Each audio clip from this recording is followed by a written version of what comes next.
To के academy में आपका स्वागत है। चलिए आज बात करते हैं क्लास 7 एनसीईआरटी हिंदी की बुक है महाभारत कथा। महाभारत की कथा महर्षि पराशर के कीर्तिमान पुत्र वेद व्यास की देन है। व्यास जी ने महाभारत की यह कथा सबसे पहले अपने पुत्र सुखदेव को कंठस्थ कराई थी और बाद में अपने दूसरे शिष्यों को। मानव जाति में महाभारत की कथा का प्रसार महर्षि वैशंपायन के द्वारा हुआ। वैशंपायन व्यास जी के ही प्रमुख शिष्य थे। ऐसा माना जाता है कि महाराजा परीक्षित के पुत्र जन्मेजय ने एक बड़ा यज्ञ किया। इस महायज्ञ में सुप्रसिद्ध पौराणिक सूत जी भी मौजूद थे। सूत जी ने समस्त ऋषियों की एक सभा बुलाई। महर्षि शौनक इस सभा के अध्यक्ष हुए। सूत जी ने ऋषियों की सभा में महाभारत की कथा प्रारंभ की कि महाभारत शांतनु के बाद उनके पुत्र चित्रांगद हस्तिनापुर की गद्दी पर बैठे। उनकी अकाल मृत्यु हो जाने पर उनके बड़े भाई विचित्रवीर्य राजा हुए। उनके दो पुत्र हुए, धृतराष्ट्र और पांडु। बड़े बेटे धृतराष्ट्र जन्म से ही अंधे थे, इसलिए उस समय की नीति के अनुसार पांडु को गद्दी पर बैठाया गया। पांडु ने कई वर्षों तक राज्य किया। उनकी दो रानियां थीं, कुंती और माद्री। कुछ समय राज्य करने के बाद पांडु अपने किसी अपराध के प्रायश्चित के लिए तपस्या करने जंगल में गए। उनकी दोनों रानियां भी उनके साथ ही गईं। वनवास के समय कुंती और माद्री ने 5 पांडवों को जन्म दिया। कुछ समय बाद पांडु की मृत्यु हो गई। 5 अनाथ बच्चों का वन के ऋषि मुनियों ने पालन पोषण किया और पढ़ाया लिखाया। जब युधिष्ठिर 16 वर्ष के हुए तो ऋषियों ने 5 कुमारों को हस्तिनापुर ले जाकर पितामह भीष्म को सौंप दिया। 5 पांडव बुद्धि से तेज और शरीर से बली थे। उनकी प्रखर बुद्धि और मधुर स्वभाव ने सबको मोह लिया था।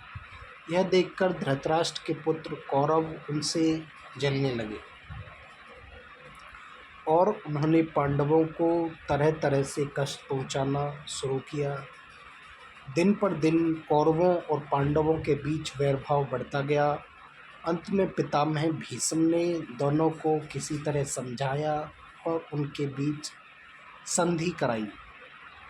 भीष्म के आदेशानुसार कुरु राज्य के 2 हिस्से किए गए। कौरव हस्तिनापुर में ही राज करते रहे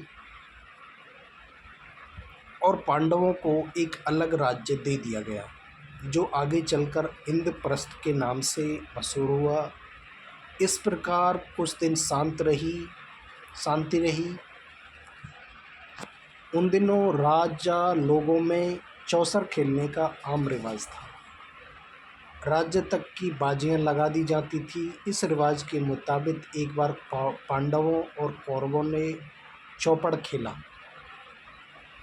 कौरवों की तरफ से कुटिल शकुनी खेला। उसने युधिष्ठिर को हरा दिया। इसके फलस्वरूप पांडवों का राज्य छिन गया और उनको 13 वर्ष का वनवास भोगना पड़ा। उसमें एक शर्त यह भी थी कि 12 वर्ष के वनवास के बाद एक अज्ञातवास करना होगा। उसके बाद उनका राज्य उन्हें लौटा दिया जाएगा। द्रौपदी के साथ 5 पांडव 12 वर्ष वनवास और 1 वर्ष अज्ञातवास में बिताकर वापस लौटे, पर लालची दुर्योधन ने लिया हुआ राज्य वापस करने से इनकार कर दिया। अतः पांडवों को अपने राज्य के लिए लड़ना पड़ा। युद्ध में सारे कौरव मारे गए। तो पांडव उस समय विशाल साम्राज्य के स्वामी हुए। इसके बाद 36 वर्ष तक पांडवों ने राज्य किया और फिर अपने पोते परीक्षित को राज्य देकर द्रौपदी के साथ तपस्या करने हिमालय चले गए। संक्षेप में यह महाभारत की कथा है। देवव्रत। गंगा एक सुंदर युवती का रूप धारण किए नदी के तट पर खड़ी थी। उनके सौंदर्य और नवयौवन ने राजा शांतनु को मोह लिया था। गंगा बोली, राजन, आपकी पत्नी होना मुझे स्वीकार है, पर इससे पहले आपको मेरी शर्तें माननी होंगी। क्या आप मानेंगे? राजा ने कहा, अवश्य। राजा शांतनु ने गंगा की सारी शर्तें मान ली और वचन दिया कि वह उनका पूर्ण रूप से पालन करेंगे। समय पाकर गंगा से शांतनु के कई तपस्वी पुत्र हुए, परंतु गंगा ने उनको जीने नहीं दिया। बच्चे के पैदा होते ही वह उसे नदी की बहती हुई धारा में फेंक देती थी और फिर हंसती मुस्कुराती राजा शांतनु के महल में आ जाती थी। अज्ञात सुंदरी के इस व्यवहार से राजा शांतनु चकित रह जाते। उनके आश्चर्य और क्षोभ का पारावार न रहता। शांतनु वचन दे चुके थे, इस कारण मन महसूस कर रह जाते थे। 7 बच्चों को गंगा ने इसी भांति नदी की धारा में बहा दिया। 8वां बच्चा पैदा हुआ। गंगा उसे भी लेकर नदी की तरफ जाने लगी तो शांतनु से न रहा गया। बोले, हाँ, माँ होकर अपने नादान बच्चों को अकारण ही क्यों मार दिया करती हो? यह घृणित व्यवहार तुम्हें शोभा नहीं देता। राजा की बात सुनकर गंगा मन ही मन मुस्कुराई, परंतु क्रोध का अभिनय करती हुई बोली, राजन, क्या आप अपना वचन भूल गए? मालूम होता है कि आपको पुत्र से ही मतलब है, मुझसे नहीं। आपको मेरी क्या परवाह है? ठीक है, पर शर्त के अनुसार मैं अब नहीं ठहर सकती। हाँ, आपके इस पुत्र को मैं नदी में नहीं फेंकूंगी। इस अंतिम बालक को मैं कुछ दिन पालूंगी और फिर पुरस्कार के रूप में आपको सौंप दूंगी। यह कहकर गंगा बच्चे को साथ लेकर चली गई। यही बच्चा आगे चलकर भीष्म पितामह के नाम से विख्यात हुआ। गंगा के चले जाने से राजा शांतनु का मन विरक्त हो गया। उन्होंने भोग विलास से जी हटा लिया और राजकाज में मन लगाने लगे। एक दिन राजा शिकार खेलते खेलते गंगा के तट पर चले गए तो देखा किनारे पर खड़ा एक सुंदर गठीला युवक गंगा की बहती हुई धारा पर बाण चला रहा था। बाणों की बौछार से गंगा की प्रचंड धारा एकदम रुकी हुई थी।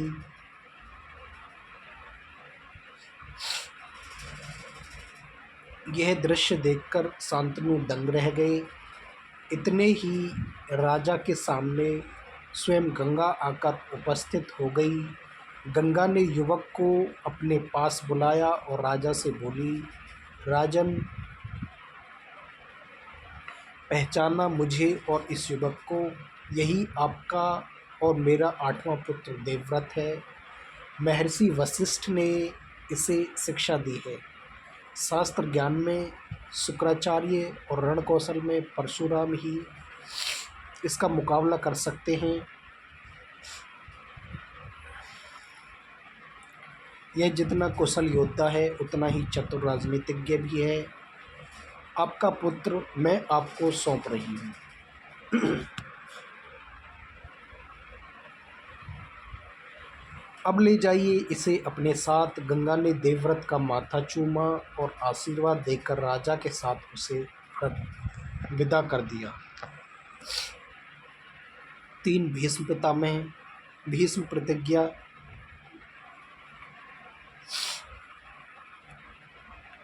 तेजस्वी पुत्र को पाकर राजा प्रफुल्लित मन से नगर को लौटे और देवव्रत राजकुमार के पद को सुशोभित करने लगे।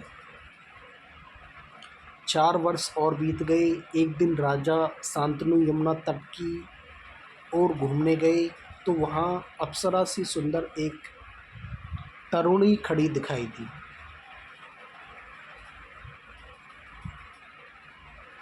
तरुणी का नाम सत्यवती था। गंगा के वियोग के कारण राजा के मन में जो विराग छाया हुआ था वह उस तरुणी को देखते ही विलीन हो गया। उस सुंदरी को अपनी पत्नी बनाने की इच्छा उनके मन में बलवती हो गई उठी और उन्होंने सत्यवती से प्रेम याचना की।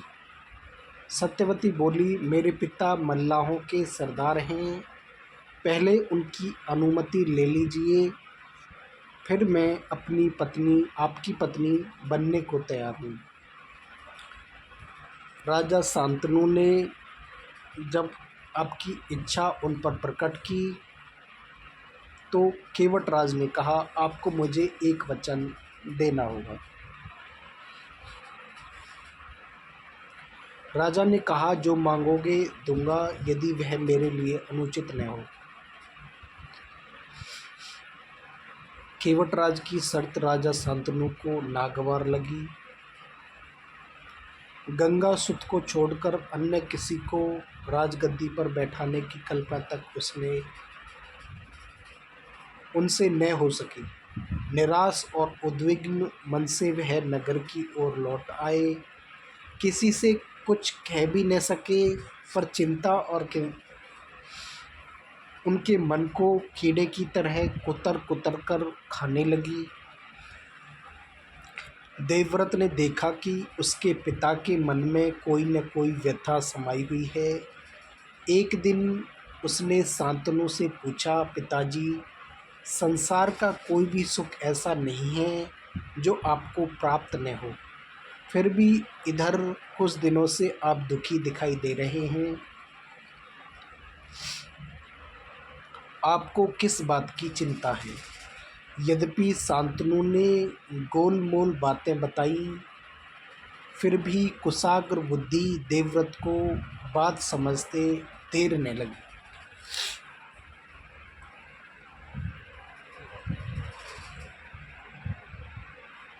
उन्होंने राजा के सारथी से पूछताछ करके उस दिन केवटराज से यमुना नदी के किनारे जो कुछ बातें हुई थी उनका पता लगा लिया। पिताजी के मन की व्यथा जानकर देवव्रत सीधे केवटराज के पास गए और उनसे कहा कि वह अपनी पुत्री सत्यवती का विवाह महाराज शांतनु से कर दें। केवटराज ने वही शर्त दोहराई जो उन्होंने शांतनु के सामने रखी थी।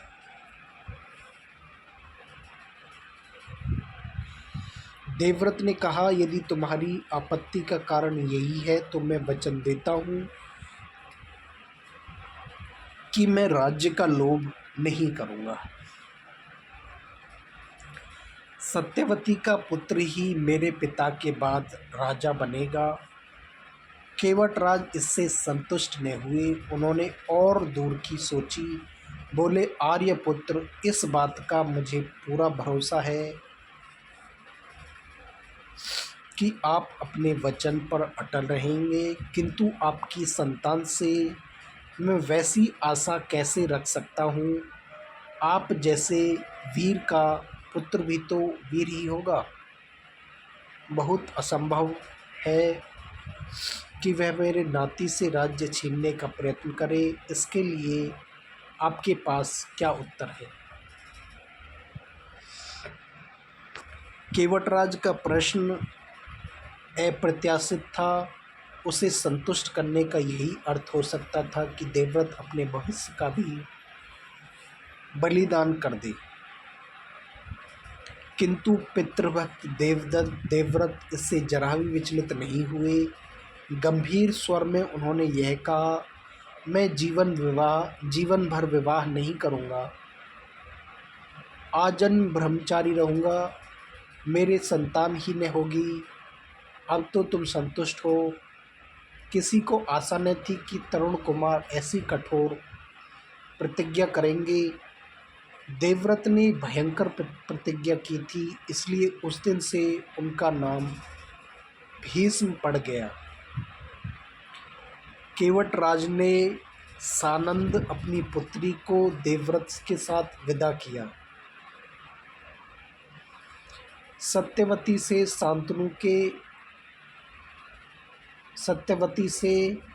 शांतनु को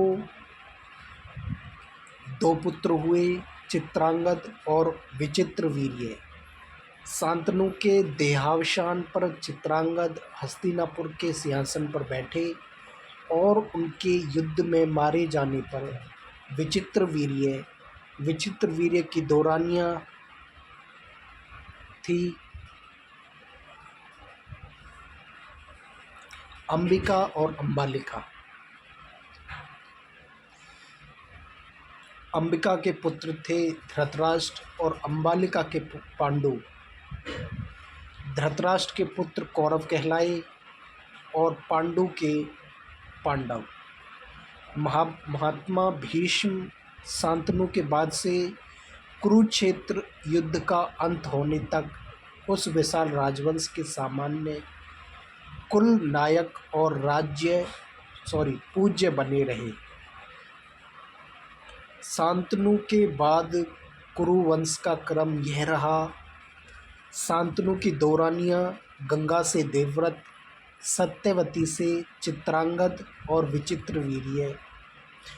विचित्रवीर्य की 2 रानियां अंबिका, अंबालिका। अंबिका के धृतराष्ट्र और कौरव और अंबालिका के पांडु और पांडव।